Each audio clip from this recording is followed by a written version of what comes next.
Bienvenue dans la vie d'André. Il profite de chaque occasion pour jouer du piano. Mais ces derniers temps, il a l'impression que le niveau sonore est plus faible qu'autrefois.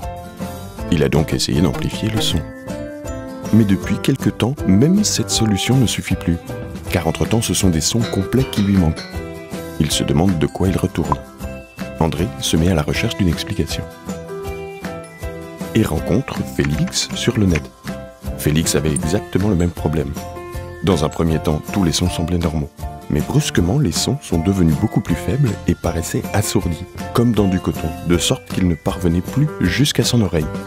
Ce type de perte auditive s'appelle perte de l'intensité sonore. Mais le monde de Félix n'est pas seulement devenu moins bruyant. Lorsqu'il parlait avec quelqu'un, il avait du mal à comprendre certains mots. En effet, la perte de l'audition dite compréhensive fait que l'on a souvent des difficultés à bien comprendre les hautes fréquences. Ce phénomène concerne alors par exemple les lettres F et S ou les chuintantes. Félix et André ne sont pas les seuls à être affectés par une perte auditive. On estime qu'un Suisse sur 10 a des problèmes auditifs. Mais quelles en sont les causes ?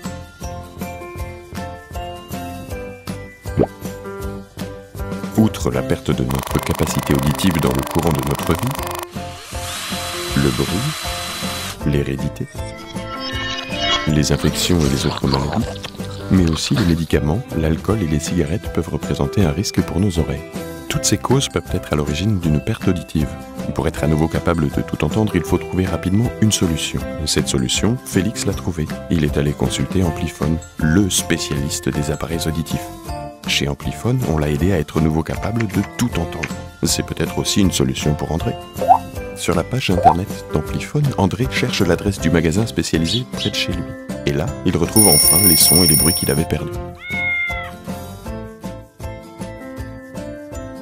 Et maintenant, André peut à nouveau faire de la musique et se réjouir d'entendre tous les sons et les bruits de la vie.